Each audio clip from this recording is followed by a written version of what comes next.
Welcome back to Embracing Autism IRL. Today, I'm joined by Diane Strand, co-founder of JDS Creative Academy, a nonprofit that creates career opportunities in the arts for special needs youth and adults. Her organization helps over 750 individuals each year, breaking barriers to employment for autistic individuals and others with disabilities. We'll be talking about how autistic individuals can build careers in creative fields, what Diane has learned from working with special needs communities, and how parents can advocate for better opportunities for their children. Diane, welcome to the show. Hi, thank you so Hi. much for having me. Thank you so much for coming. Can you start off by introducing a little bit more about your journey and kind of what led you to where you are now? Sure. Well, I always introduce myself by saying I'm a serial entrepreneur. I am an executive producer, best-selling author, nonprofit founder, and TEDx speaker. And I have an entertainment background. I've worked on shows like Friends and General Hospital and Veronica's Closet, as well as I have been a serial entrepreneur for 21 years, and I have three businesses. We have JDS Studio, which is the house, and it houses the video production, the actor studio, and the nonprofit Creative Academy. And I always say that you can't connect your dots. If you look into the future, you have to look back to really connect those dots. And I am where I am, and everything along my journey definitely stacks up to being where I am. You know, my dots start showing up really early in second grade, from when I was diagnosed dyslexic to I won a television set and a candy selling contest, and I still work in TV, and my tenacity just keeps me moving forward. And then the dots just keep me engaged with the arts, and I'm a true believer that the arts impact life and business. I do feel like the arts is sometimes underrated, but it's something that I think tends to serve as a really good outlet for neurodivergent people in particular. I know definitely with my kids, they are literally art. For me, it was more like comedy improv growing up. So I definitely have seen that as something that works really well for the creative neurodivergent mind. So what actually inspired you to focus on career pathways for autistic individuals and other special needs? Like that's something that's very unique. Not a lot of people dive into that area. So what kind of sparked your interest there? Well, I would have to say I more fell into it. It wasn't something that I planned. I mean, now I've been doing it now for 8 years as far as working with this population. But if you would have asked me 8 years and 1 month ago, I would have said, what? No, that's not me, because I would have never have seen it happen. But in entrepreneurship, I always say that you have to start before you're ready, and you have to show up, and that's how things happen.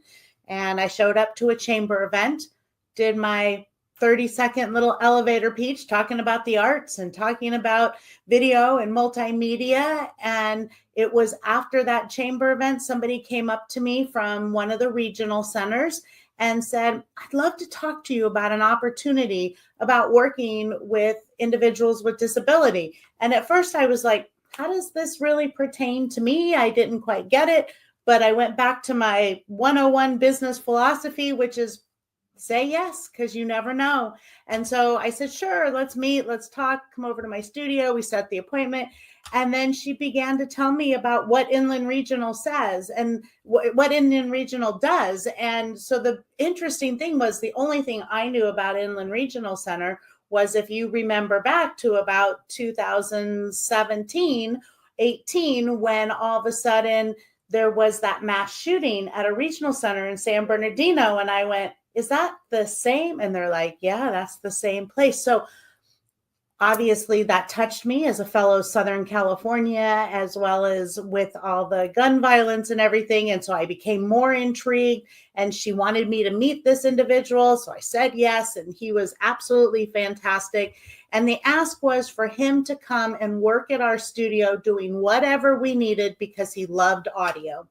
And it was about 4 months into him doing whatever we needed that we realized we were teaching him audio, and he was learning, and he was doing fantastic. And now he was starting to do things that were in our world, and he was working and providing real value. And so we started putting that into context, that if we could teach one, maybe we could teach more and really start applying a hands-on teaching philosophy to allowing those to live their passion and their purpose and find a career pathway that they loved. And it's working. So, the one thing that I normally think about when it comes to employee and career pathways is kind of just like the stereotype of, the cubicle and the, clocking in 9 to 5 regular traffic, all that stuff. And a lot of people think, if I have an autistic or special needs child, this might not be what their future looks like. This might not be what they want. And so there needs to be kind of like more options and alternatives. From what I've heard, the arts might be something that helps a little more in that area because it is more creative, which again tends to attract more neurodivergence in my experience, totally anecdotal. But, because of this, autistic individuals tend to struggle with that traditional employment setting. So, how do you feel that creative fields might offer a more inclusive opportunity for kids like mine, for example? Well, I would say number one is because it's a gig economy. A lot of things in the arts are short term, to where you can work for a couple hours on a project, complete that project, and then move on to something new and different. It doesn't get mundane like some 9 to 5, clocking in, clocking out. You go in, you're working on spreadsheets all day or something like that, which is very robotic or very, just same thing every day. It's very uniform. The creative arts are not like that. One day you are writing, one day you're editing, one day you're on stage performing, one day you're prepping, so it's always something new, something different, which we have found that the neurodivergent population really gravitates to. It also allows for, especially in behind the scenes, when you get into the animation and the editing, which I have found that this population very much excels in, and doing that. You can do that on your own terms, in your own space. You can build that space so it's comfortable for you. You can get the work done. You can have it quiet. You can have it loud. You can have it with lights on, with lights off. So whatever kind of works for you to make sure that you're doing your best performance. And that's a lot what we do here is we teach those tools. So how can we get the best out of it? And maybe it's that, you work for 20 minutes and then you pace for 20 minutes and then you work for 20 minutes and then you pace. So we build that into their day program so they can learn that, as well as allowing them the freedom that maybe it's an accommodation that some jobs might look at. Instead of every 2 hours getting up and taking a 10-minute break, it might be every 20 minutes they need a 2-minute break, right? So working with that, finding out that what they need to know so they can best advocate for themselves. So it almost sounds like you don't necessarily need to fight for certain accommodations because it's kind of built in with the nature of the job a little bit. Is that what I'm Correct. understanding correctly? Yes. Yes. Okay. And so then one other question I kind of have for you. So when it comes to kind of like the day to day, how's the socialization aspect of that? Because I know that like socialization is difficult and challenging for autistic individuals. In terms of the creative arts, is this an area that it's like flexible? Is there a lot of like forced social interactions? Is there kind of at your pace sort of stuff? Like, what does that look like in the arts versus like an office setting, for example? Well, I think just like any human, you have to take a profession that kind of fits your needs, right? Is it a profession that, you're an introvert and you're about to go into an extrovert kind of job, even for anybody who's mainstream? That's not going to go over so well, right? So you need to learn what your strengths are so then you can learn how to accommodate. And sometimes it's self-accommodate for certain things. Like I was saying, like it's not taking more than a 10-minute break. It's just breaking up those 10 minutes into what works for you. And, even in the arts, which is so great about the arts is there's a lot of creative outlet. And if you can't collaborate with others, there are ways to work individually in the arts. but yet still collaborate in different ways. So you might not be able to have 15 people around you talking. That might be a little too much over sensory for you, but you know that you need to hear these 15 ideas. It might be better for you to say, can you just send that to me in an email so I can go through that? So it really is just learning what your strengths are and what your challenges are, and then finding your own way to accommodate for that, so then you can self advocate for what you need. Because I have not found anybody, even those that might have, some verbal issues, or they don't have cognitive issues, it might just be expressive issues. So we just need to find how they can express what it is they're trying to say. I have seen it done with computers. I've seen it done with music. I've seen it done with hands-on by, touching something and doing different things, but seeing them well over excel and overachieve in the area that they're trying to do once they know the best way for them to communicate or how to self-advocate for what they need. And I'm not saying that that's easy. I work with adults. It becomes a much more easy when you're working with adults, just because you are an adult, as prone to working with, someone who is a child and everything is overwhelming at that stage. I mean, even mainstream children at 2, 3, and 4 are very overwhelming. I can only imagine what it would be like for someone who was struggling with other challenges. But I do believe that if we can put something in somebody's hand and help them understand that this is the best way to communicate, they will start to find their way over those hurdles of communication. And once we can battle the communication, that's 90% of where the differences are when you're dealing with someone who is neurodiverse versus atypical.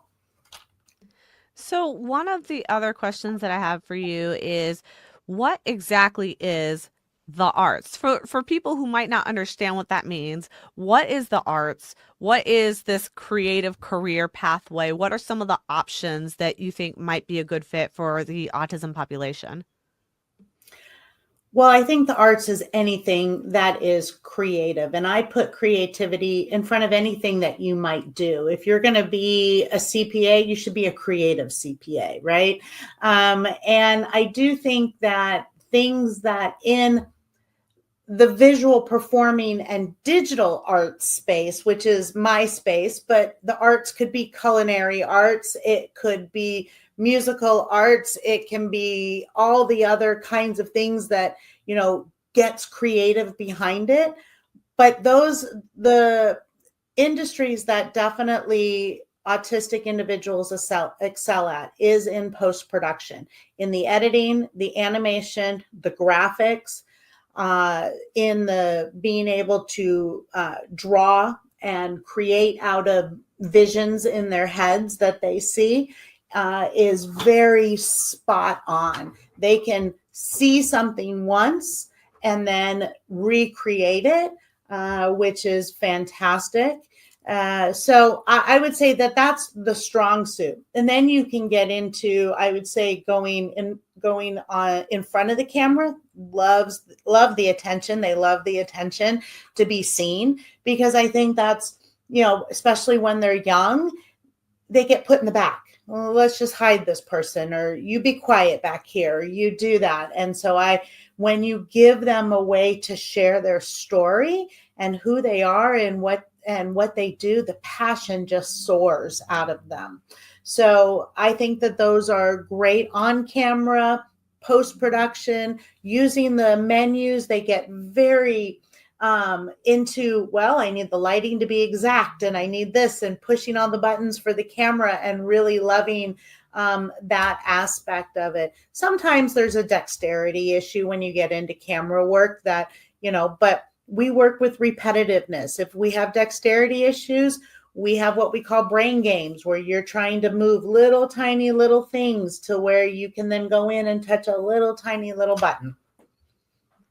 So, what would you recommend for parents who are maybe not near JDS Creative Academy, so they don't have that as an option? Do you have any recommendations on how they could approach perhaps getting their child involved in the arts? Absolutely. I would say get involved in any kind of drawing class, get involved in any kind of acting class. It's a great way for them to start to be seen and to be heard. Things you can do at home. We were just talking about some of those brain games, whether it's Jenga, that's a great game to play to be able to pull out the little pieces, working with basic math and an abacus to be able to just move one at a time. I think those are really good for young kids to start working with. And then just, little puzzles, nothing that gets overly challenging, but just moving things from left to right, creating patterns. That is a great way to start the creativity, to have that kind of start to blossom. And then I have a mission, which is moving the arts across America. So if there's anyone in your audience who is looking to be able to create something that I've created here, I want to show you how to do it and walk you through it so you can have a creative academy in your community, because the arts impact life and business. And if we can start making these changes, then we are making a difference. And this is how I can help more than just beyond my four walls, is helping there be a creative academy in every 50 states, every city, every community. So there is a place. It doesn't have to be something that is, a huge project like I have it as a huge business. It can be a small project. It can be a big project. You can work with one, you can work with 50, and be creative, and you will watch growth happen. I cannot explain when I see our participants feel the satisfaction from creating something, learning something new, seeing something that they did on television, hearing themselves on the radio. The way that they start to build their self-confidence is life-changing for them. What age do you feel like is most appropriate to try to get your child involved in something like this? Well, I don't think it's ever too early, as far as that goes. I mean, everybody's going to know their child better and what they can gravitate to.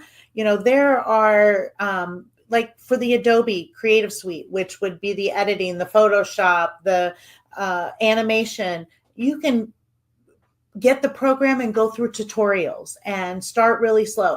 They all have assignments, so they can. I had one of our beginning learners come to me. They like this zombie game and they're learning Photoshop, so they're making, they're pulling in zombies from online and making them move and starting to create these backgrounds. And right now it's okay that it's all about zombies, right? Because this is their passion, their interest, and their learning. At some point we will have to say, okay, well, we work in real life news and television, so zombies aren't real. So now what could we do? And help them find their way to their solution. And that's at any age. Find out what they love, what they like. And it may, you're dealing with a kid. I wanted to be 15 things before I decided what I was going to be when I grew up, right? So let them wander, let them explore, find ways to get them in front of something that makes them happy, and they will evolve, because that is human nature. That if we have to start making ourselves more accessible, you put us in accessible places, we get more accessible, and we learn how to then deal with that. It's very hard when we bring somebody in who may have lived too much of a sheltered life, even because they're protected by their parents because they don't want anything bad to happen to them. And that's not the real world. We have to allow them to understand what the real world is like. And then we have to teach the real world who these individuals are too. So I'm working on both sides. Could you elaborate a little bit on that? Like, what does it mean to teach about the real world? Well, teach about the real world. I mean, as we know, not everybody is always nice and kind, and how we deal with that. Learn how to self-advocate so we can ask for what we need and want. Learn how to, we deal in job readiness, I working on how do you reply to an email? Not reply all if you don't need to let everybody know. If somebody sent message that says, guess what? The office is closed tomorrow. Don't reply all and say, Oh, thank you. I have big plans for tomorrow. Maybe you just reply to that one. Thank you for the reminder, right? So we teach the professionalism and the etiquette that goes with being professional and collaborating and working in a cross collaborative nature. That's where we work with the mainstream businesses to say you need to be more inclusive and bring in people that may not have all the answers that you expect an employee to have, but I bet you can teach them. Because what I have found is you will never find anyone more loyal, dedicated, and hardworking than somebody who is neurodiverse trying to prove themselves. That's so true. Because there's just so much to lose, I feel like when you're neurodivergent, it's like fighting an uphill battle and you've felt the need to prove yourself your whole life. So often you really have a good employee when you are dealing with somebody who's autistic or neurodivergent. You just don't really know it yet. Right. So one of the things that I wanted to ask too is one of the challenges sometimes when it comes to employment, there's some crazy statistic. I can't remember the details, so don't quote me on this, but I think it was something like in the 90 something percent of autistic individuals that have a hard time securing full-time, long-term employment. And I think that a lot of that has to potentially do with like discrimination or the inability for people to be able to work with autistic people without feeling like either they're getting extra special treatment or something like that, like not truly being understanding of the needs. Is there a way you think that either a program like this could help prepare autistic individuals for that sort of situation of like the social, like you were saying, like how to handle emails, but kind of like the social day to day of like how to handle potential discrimination in the workplace? Um, well, I think the way to kind of do that is really we need to work with the mainstream businesses. They're the ones who need to change. I don't know how you can ever teach anyone to be accepting of a crude individual, and we shouldn't be in that sense. I mean, yes, we want to be able to protect our feelings that when these crude individuals come up to us, we have a way of dealing with that internally, and that's finding out how we can deal with that internally. So what would you say if somebody came up and said something really mean to you? It would be like, well, thanks for sharing, but that wasn't very nice, and you'd walk away. So arm them with things to say. That would, arm them with the right way that is professional. It's not going to cause a fight, because sometimes we get into anger issues like, who are you calling dumb, right? So we don't want to escalate that. We want to step away. So we need to arm, we do role play. That is the best way, back to acting, right? Role play. The arts give us that. Put these situations into play so that way we are in practice of what we're supposed to do in these situations, because there isn't one answer for every situation. It has to be instinctive of where we're at, because just like in real life, there's a time to put up your dukes and fight, and then there's the time to say, this is not worth my time. And most of it is not worth any individual's time if you're dealing with just a crude, rude individual, and you don't need to be there. So, those are the ways to just learn how to walk away, learn how to know that, it's them, not you. What do you think are some unique strengths that autistic individuals can bring to the table? Focus, myopic focus, when they are determined to work on something or get something done, you can't break that concentration or that feeling. It's, just like I say this, they are really just like us in that sense. It's just like, they when we're all focused on something, we don't want to be pulled out of it. Now we have some, give and take where we have better practice at that. So put these things into practice. What are the triggers? We always ask, what triggers? We should know what your triggers are. You should know what your triggers are. So when something starts to happen, you can start to find ways to deal with those situations in the moment. It's it really is. It's just repetitive behavior. If we can do things over and over again, we're going to learn. Role play, acting, repetitive, learn, and it really, those are the key things no matter what age anybody is. But when you're dealing with the neurodiverse population, repetitiveness is the most important thing to help stick it to memory. And then be in the environments that are safe and warm. And the rest of the stuff, those aren't our people. We don't go there.